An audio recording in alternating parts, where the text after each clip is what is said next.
So lately, there's been a huge explosion of alt bars, if you will. What are they? Are they just a cash grab? What problem are they trying to solve? And should you get one? That's what we're going to talk about today. Before we get started, quick apology for kind of the low fineness of this video. I'm getting over a pretty nasty cold that just had me knocked out for about a week. On that note, big thanks to the Patreon supporters who make it okay for me to take like a couple sick days and recover. All right, so you might have seen this handlebar here by RedShift, as well as this interesting handlebar here by Ritchey. This is the Buzzard bar, and this is the RedShift top shelf bar. Both pretty interesting. We'll talk about these a little bit later, but I want to talk about the broader alt bar question because I think it's pretty interesting. You know, for there to be an alt bar, there has to be, for lack of better terms, normie bars, handlebars to which bars like this and like this are a reaction to. Cycling is a pretty mature activity. There are very specific disciplines that have evolved independently, and they're super optimized right now. I'm talking, of course, road cycling and mountain biking. In road cycling, the normie bar would be the drop bar or the curly bar, if you will. And in mountain biking, you have the flat bar. There is some variance with the flat bar. You know, some have a little bit of rise, some have varying degrees of sweep, but it's generally a pretty narrow window.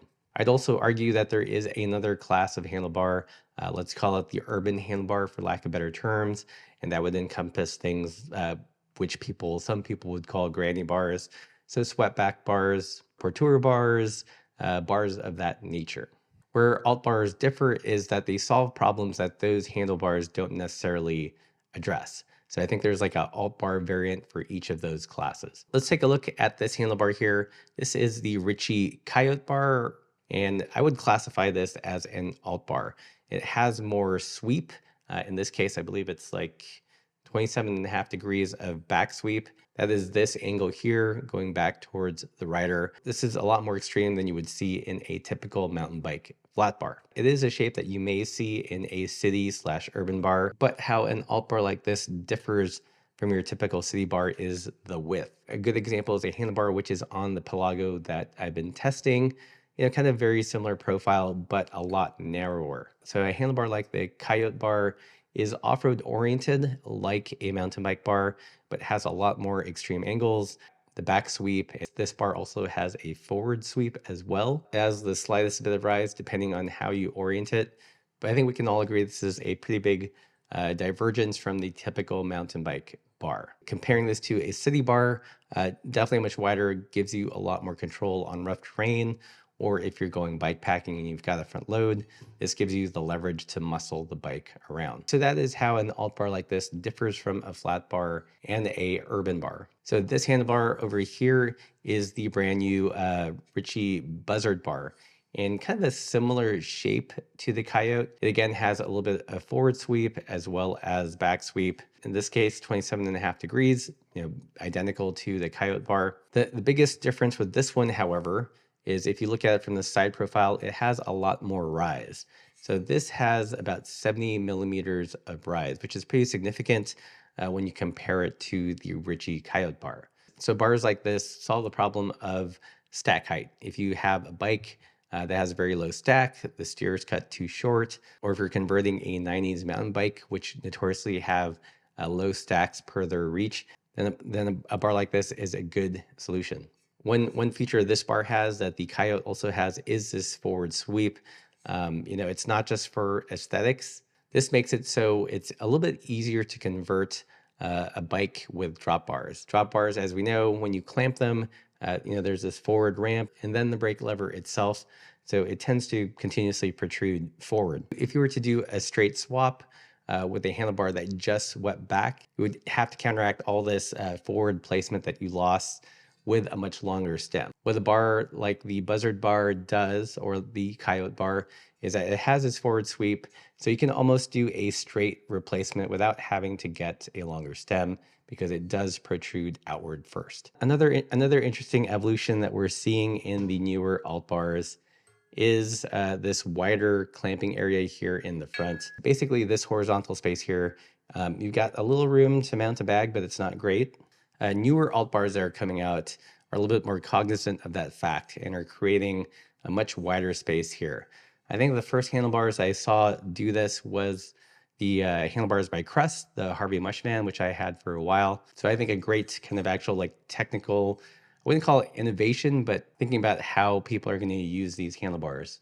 So the Buzzard bar is pretty interesting because it's incorporating a lot of like the new thinking. So this more kind of aggressive sweep back. The idea with this is that although you don't have as much control as a flat bar in super technical terrain, it does give you more all-day riding comfort. If you look at it from the side profile, it's not just a single position.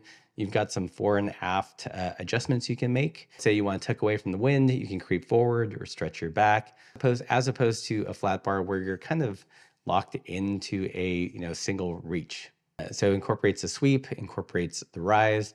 I think there's been a recognition as of late that maybe not everyone wants the lowest and most slam position. And this helps you kind of raise that riding position up a little bit further. And like I pointed out, this addition of a flatter, wider space here accommodates bags. So those are great examples of alt bars that are alternative relative to flat mountain bike bars and city bars. What about drop bars? Well, that's where the kitchen sink. Well, that's where the RedShift top shelf bar comes in.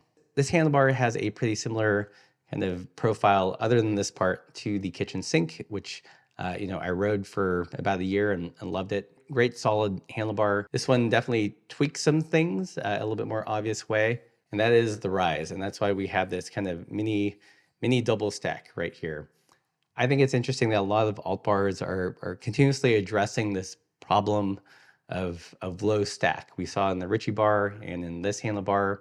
So this handlebar comes in two stack flavors, 50 and 70. This is the 50. And while this approach I think is novel, the idea of a curly bar with some rise is not new. I feel like Specialized had the bar. I know that Soma had the Condor bar, which would be very similar to this if you took away the central part here. This BMXy way to apply the rise is, I think, the novel feature of this handlebar. Aside from just raising the handlebars up, another thing it does is that it provides a little bit of a standoff if you run a bag. I have a whole video on the channel about various gadgets that allow you to run your front bag without it leaning on the head tube of your bike and kind of abrading your frame. This tries to tackle it with a more integrated approach. So you would strap the bag here and it would rest on this part where you clamp the stem. I did some test fits, putting this handlebar up on the bike stand and trying different bags. It'll work with a smaller kind of burrito style bag.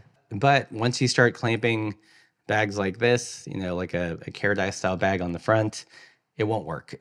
That's something to keep in mind. And I definitely think that's like a nice touch and it will work with some bags. Pretty interesting. I'm hoping to get this on a frame soon. Since we moved to Spain here, I don't have a lot of test bikes. So working on just a Franken bike where I can use it to mod various parts on. So who is this handlebar for? It could be for someone that wants to run a small bar bag.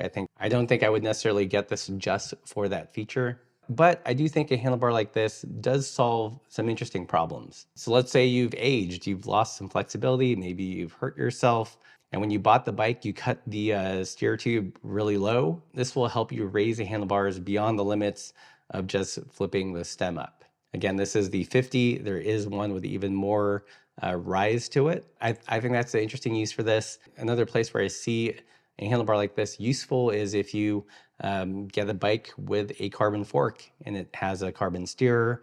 Typically, unlike alloy steers, there's more of a hard limit as to how tall you can keep the steerer up. So a handlebar like this, again, would help you get you into a taller, higher riding position beyond the limits of, let's say, a carbon steerer. So a pretty interesting handlebar and interesting execution of getting some rise in there. In some ways, it's a lot neater than previous attempts at this. It looks a little bit more normal, quote unquote, if you will, especially if you have a bar bag on there. People aren't going to see the Moto-esque rise here. What do you guys think of the whole alt bar movement? Are you a fan? Are you skeptical? Let me know in the comments below. If you like this content, consider supporting the channel. Join us on Patreon. It really helps me out, especially in letting me have a couple sick days without being absolutely worried about AdSense tanking. Yeah. As always, everybody, keep the supple side down.